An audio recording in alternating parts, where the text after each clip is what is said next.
Bonjour mes amours, vous allez bien? Oui? Sexta leitura, 6ème lecture. Oui. Qual que eu escolhi? Ó, deixa eu pegar aqui para vocês. Desse livrinho assim de bolso.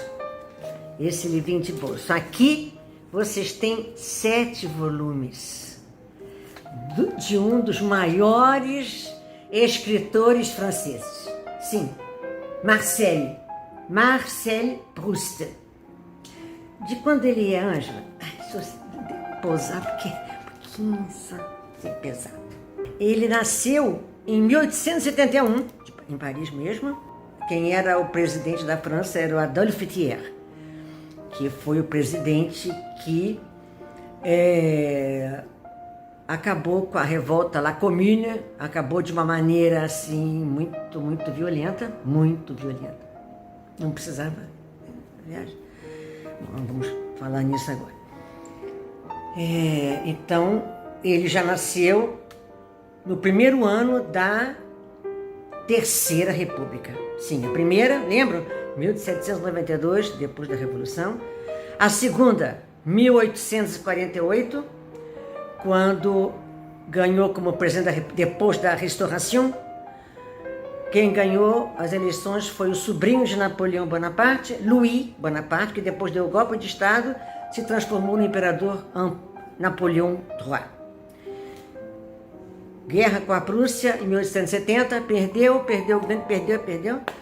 o tio, e ele então foi proclamada a Terceira República, que vai durar até o início horrível da Segunda Guerra Mundial, em 1940. Nós agora estamos na quinta de Macronzinho. Macronzinho está, né? Bom, isso não é assunto. Foca, Ângela, foca! Tem razão. Então, voltando a Marcelinho. Marcelinho foi muito bem criado, sim. Os pais, graças a Deus, tinham muitos meios. Ele teve uma educação primorosa. Pai médico, pai chamava-se Adrien Proust. A mãe, Jeanne. E a avó, Adèle. Mas, Ângela, a avó, sim. A mãe e a avó de Proust vão ter uma influência muito grande. Eram mulheres cultíssimas, né? Tiveram uma educação primorosa. A mãe judia, o pai não. E ele tinha um irmãozinho menor, eram só 2, chamava Robert, médico como o pai também. Então, Marcelinho estudou, mas Marcelinho era doente.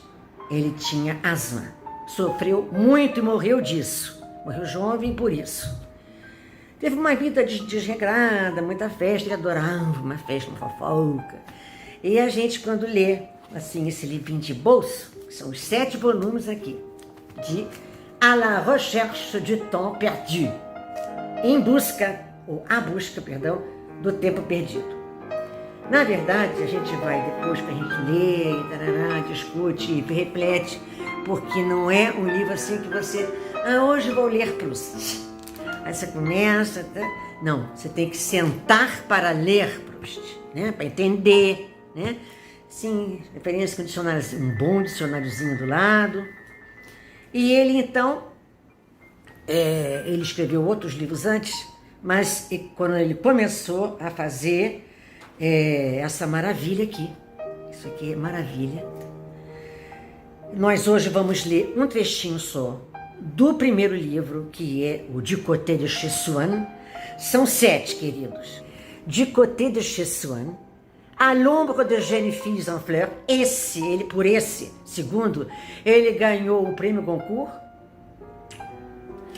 Depois, Le Côté de Guermantes, Sodome e Gomorra, La Prisonnière, Albertine disparue e o melhor de todos, Le Temps retrouvé, o tempo reencontrado. Quem que você escolheu? Tem tanta coisa para falar dele que era assim, para começar a falar do Proust, eu preciso assim, de 1 ano para começar. Muito profundo, muito estudioso, muito culto, né? Ele, ele é chamado, queridos, le maître du souvenir, o mestre da lembrança. O texto que eu vou ler hoje é justamente isso. E é uma das chaves para todos. É o episódio da Madeleine, que no fundo não era Madeleine. Vamos ver isso agora. É o seguinte. Ele descreve, como ninguém, o episódio da lembrança, da memória involuntária. Porque a memória voluntária que a gente... Gente, como é que era o nome mesmo daquela atriz, daquele filme, daquele diretor? Coisas assim que a gente não lembra de nada do filme, só lembra do filme. Isso é uma memória voluntária, queremos nos lembrar, certo? O que ele é mestre, Marcelinho, é na memória involuntária. Essa é que vem, que vai buscar lá dentro da gente. E ele descreve como nunca isso no trecho que a gente vai ler hoje, que é o episódio da Madeleine.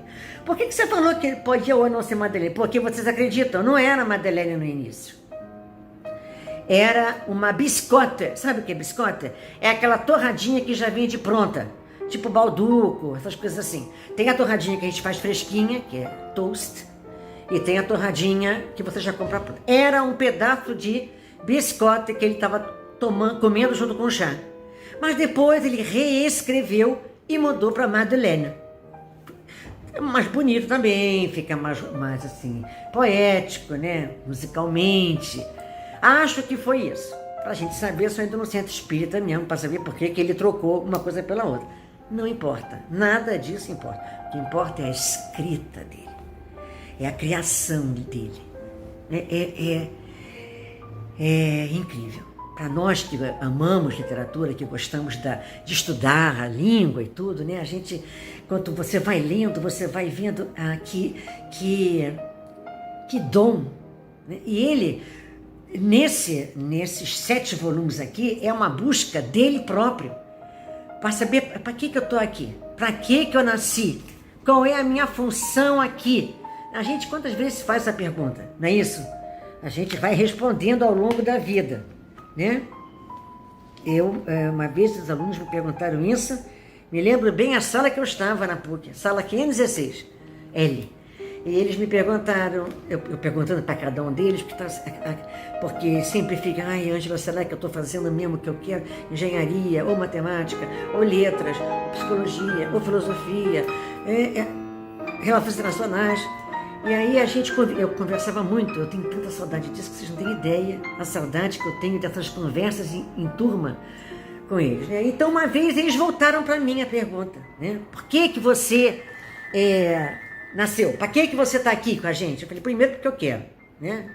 Se eu não quisesse, ninguém ia levar a calabresa para fazer uma coisa que ela não quer, não é mesmo? Então. E segundo porque eu gosto. Eu estava onde eu queria, onde eu gostava, e porque eu preciso estar num lugar em que eu me sinta útil. Eu preciso me sentir útil.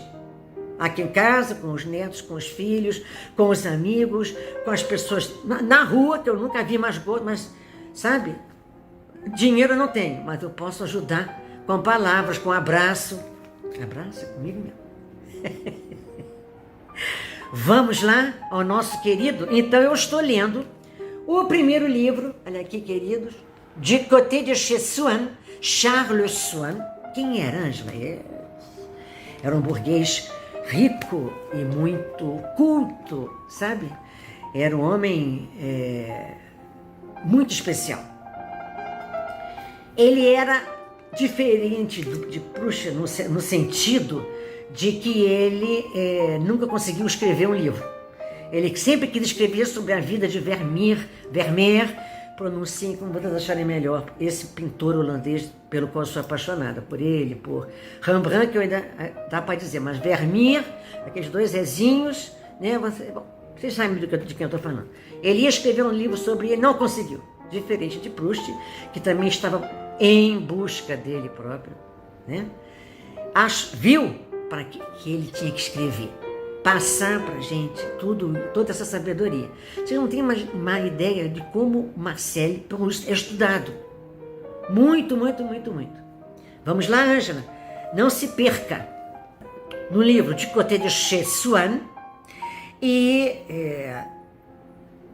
no capítulo 1 de Combray. O que é Combray? Combray, queridos, é uma cidadezinha onde Proust morou. Chamava-se, na verdade, Illiers, com 2 L's, I-R-E-S. R-S. E aí, então, em homenagem ao Proust, mudaram. Atualmente a cidade se chama Illiers-Combray ou Combray-Illiers. Combray é o nome da cidade agora. E o Swann morava perto. Então, todo esse livro é um livro delicioso. A gente já começa bem com a ler todos eles. E eu quero que vocês façam isso. Estudem francês, como eu estudo também, vocês estão pensando. São 55 anos de sala de aula, mas eu estudo muito. Já não estudo todo dia porque não dá tempo, né? Porque tem outras coisas para fazer. Mas tem que estudar, senão você não consegue alcançar e entender essas pessoas que têm uma ligação direta lá em cima, né? Começando. Pezinho. Il y avait déjà bien des années que, dès Combray, tout ce qui n'était pas le théâtre, le drame de mon coucher, n'existait plus pour moi. Quand un jour d'hiver, comme je rentrais à la maison, ma mère, voyant que j'avais froid, me proposa de me faire prendre, contre mon habitude, un peu de thé. Je refusai d'abord, je ne sais pourquoi, me ravisai. Elle envoya chercher un de ces gâteaux courts et dodus appelés Petite Madeleine, qui semble avoir été moulé dans la valve rainurée d'une coquille de Saint-Jacques. Et bientôt, machinalement, accablé par la morne journée et la perspective d'un triste lendemain, j'ai porté à mes lèvres une cuillerée du thé où j'avais laissé s'amollir un morceau de madeleine. Mais à l'instant même où la gorgée mêlée des miettes du gâteau toucha mon palais, je tressaillis, attentif à ce qui se passait d'extraordinaire en moi. Un plaisir délicieux.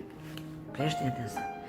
Un plaisir délicieux m'avait envahi, isolé dans la notion de sa cause. Il m'avait aussitôt rendu les vicissitudes de la vie indifférentes, ses désastres inoffensifs, sa brièveté illusoire. De la même façon qu'opère l'amour, en me remplissant d'une essence précieuse. Ou plutôt, cette essence n'était pas en moi, elle était moi. J'avais cessé de me sentir médiocre, contingent, mortel. D'où avait pu me venir cette puissante joie? Je sentais qu'elle était liée au goût du thé et du gâteau, mais qu'elle le dépassait infiniment, ne devait pas être de même nature. D'où venait-elle? Que signifiait-elle? Où l'appréhender?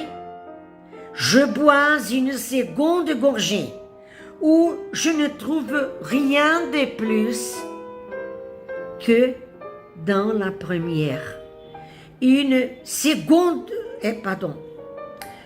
troisième qui m'apporte un peu moins que la seconde.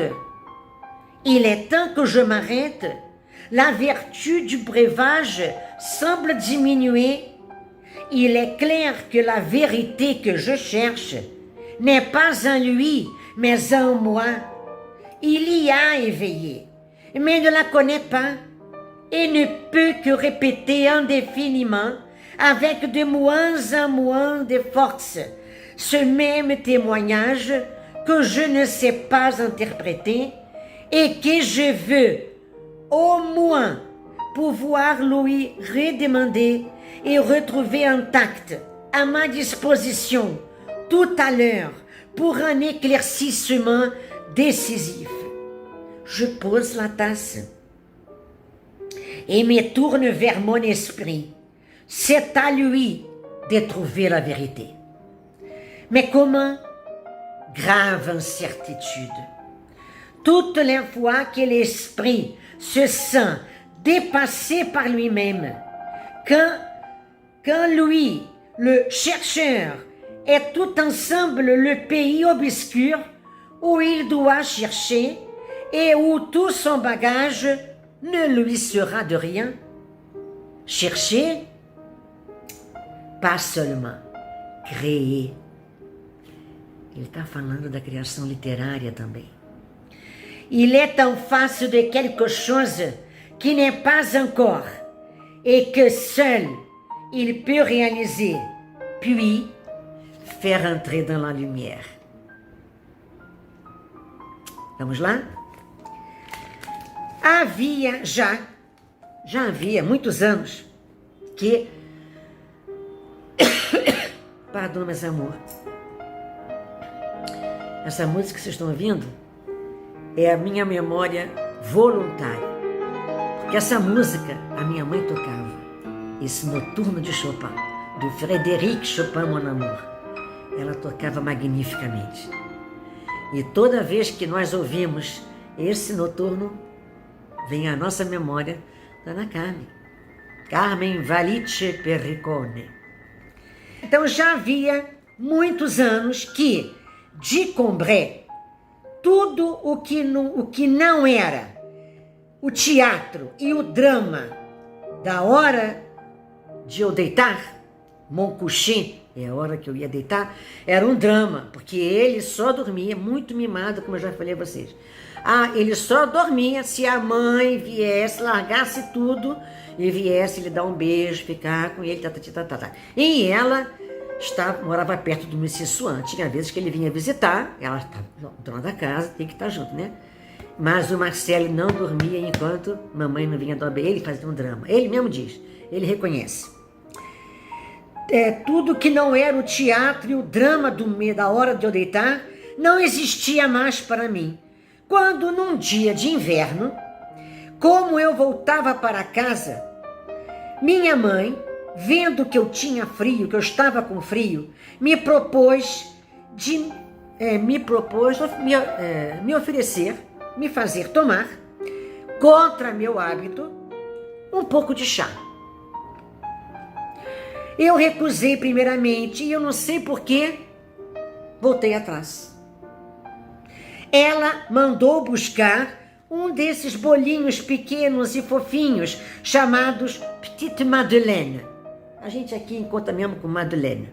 Que parecem ter sido moldados na valve, vocês sabem a concha, né? Valve é uma metade.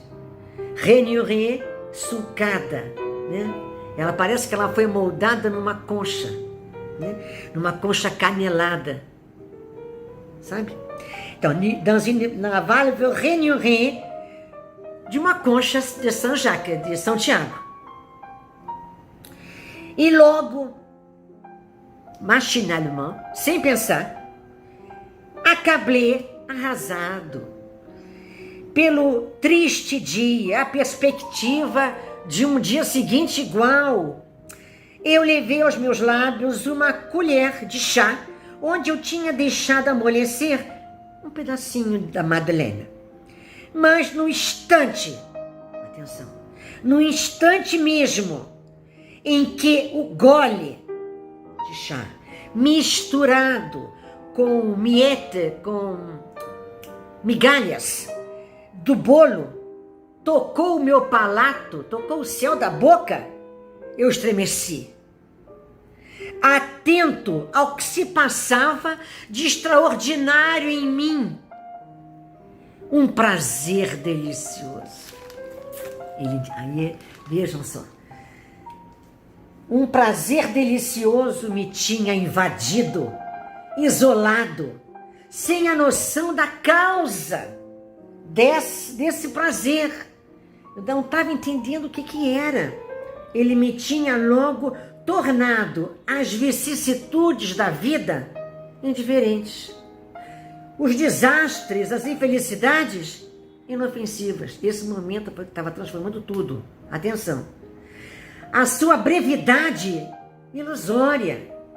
Da mesma maneira que opera o amor, me preenchendo de uma essência preciosa.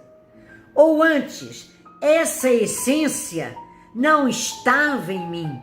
Ela era eu. Elle était moi. Ela era eu. Eu tinha parado de me sentir medíocre, contingente, mortal. De onde tinha podido me vir esta alegria poderosa? Eu sentia que ela estava ligada ao gosto do chá e do bolo, mas, olha o mas, que ela ultrapassava infinitamente o gosto do chá e do bolo. Essa alegria ultrapassava. Que ela, a alegria ultrapassava infinitamente, não devia ser da mesma natureza. Não. De onde ela vinha? O que ela significava, essa alegria? Onde apreendê-la? Eu bebo um segundo gole, onde eu não encontro nada demais. Rien de plus que dans la première noire. Não encontro nada a mais do que eu já tinha sentido no primeiro gole. Um terceiro gole, que me traz um pouco menos do que o segundo. Me acompanhe nisso. É tempo que eu pare. Ele é tão que eu m'arrête. Eu tenho que parar. A virtude da bebida parece diminuir. É claro que a verdade que eu busco não está nele, né? Não está na bebida. Eu estou falando nele porque é masculino em francês, breuvage. Não está na bebida, está em mim. Ele, a bebida, a despertou, mas não a conhece e só pode repetir indefinidamente, com cada vez menos força, este mesmo testemunho que eu não sei interpretar e que eu quero, ao menos, poder lhe pedir de novo, reencontrá-lo intacto, à minha disposição, agora mesmo, tout à l'heure, agora mesmo, para um esclarecimento decisivo. Eu pouso a xícara e me volto para o meu espírito. Ele é que tem que encontrar a verdade. C'est à lui de trouver la vérité. Mas como? Grave incerteza. Todas as vezes que o espírito se sente ultrapassado por ele próprio, quando ele, o explorador, o chercheur, é ao mesmo tempo, tout ensemble, ele é ao mesmo tempo o país escuro, obscuro, onde ele deve buscar e onde toda a sua bagagem não lhe servirá de nada. Buscar, não somente, criar.